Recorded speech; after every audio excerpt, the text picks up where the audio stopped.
Assalamualaikum warahmatullahi wabarakatuh. Perkenalkan, nama saya Sukmayanti Haris dengan NIM 451909114 dari kelas C.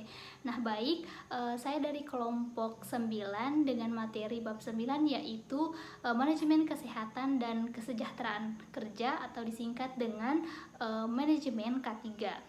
Nah, sebelum kita masuk ke inti pembahasan video kali ini, seperti pengertian, tujuan, dan lain sebagainya, saya ingin membahas sedikit terkait latar belakang dari manajemen dalam K3 ini, dimana pada era pasar bebas yang marak dengan berbagai persaingan menuntut penerapan manajemen K3 untuk dijalankan dengan baik dan terarah.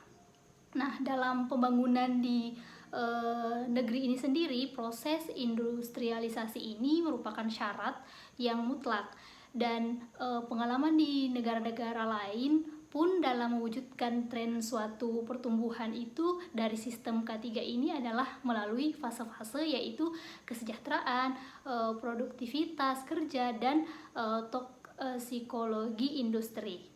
Nah, baik, kita masuk ke definisi dari sistem manajemen K3, yang mana ketika kita berbicara mengenai manajemen K3 ini sendiri, sistem manajemen K3 merupakan bagian dari sistem manajemen perusahaan secara keseluruhan yang dibutuhkan bagi pengembangan, penerapan, pencapaian, pengkajian, dan pemeliharaan kebijakan K3 dalam rangka pengendalian risiko yang berkaitan dengan kegiatan kerja sehingga berguna dalam menciptakan tenaga kerja yang aman, efisien, dan produktif pastinya.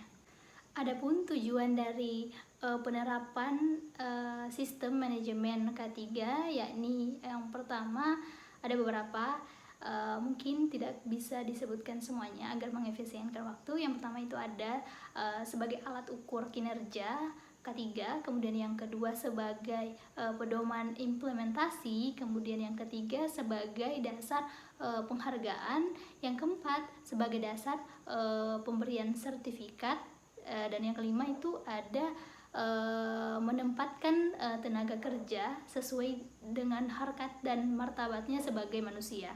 Selanjutnya, dalam manajemen K3 ini memiliki peran yang penting dalam penerapan sistem manajemen K3, di mana sistem manajemen K3 ini tidak akan berjalan dengan baik jika tidak dilakukan dengan komitmen.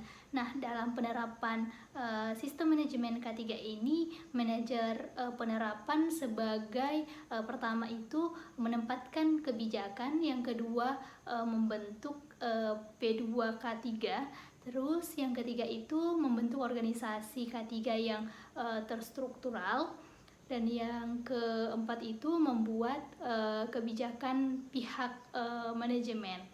Kemudian sistem K3 atau sistem manajemen K3 ini memberikan manfaat yang baik kepada organisasi di mana tempat kita bekerja dan pemerintah. Nah, saya akan menjelaskan dari segi perusahaan penerapan K3 ini, di mana manfaat yang diberikan diantaranya yakni satu, mengetahui pemenuhan perusahaan terhadap peraturan perundangan di bidang K3. Yang kedua, menempatkan bahan umpan balik bagi tinjauan manajemen dalam rangka meningkatkan kinerja sistem manajemen K3 itu sendiri. Yang ketiga, mengetahui efektivitas, kemudian efisiensi dan kesesuaian serta kekurangan dari penerapan sistem manajemen K3 ini. Kemudian bagi pemerintah, penerapan K3 ini juga memberikan manfaat, diantaranya yang pertama sebagai salah satu alat untuk melindungi hak dari tenaga kerja di bidang K3 itu sendiri. Yang kedua ada meningkatkan mutu kehidupan bangsa dan image dari bangsa di forum internasional. Yang ketiga, mengurangi angka kecelakaan kerja sekaligus meningkatkan produktivitas kerja. Nah, yang terakhir itu terkait dengan prinsip dasar penerapan sistem manajemen K3, yang mana terdiri dari 5, yaitu ada komitmen, kemudian kebijakan, perencanaan, penerapan, pengukuran dan evaluasi, peninjauan dan peningkatan manajemen, dan yang terakhir itu perbaikan yang berkelanjutan. Nah, itulah materi yang saya jelaskan secara singkat. Mohon maaf jika ada salah-salah kata. Sekian dan terima kasih. Assalamualaikum warahmatullahi wabarakatuh.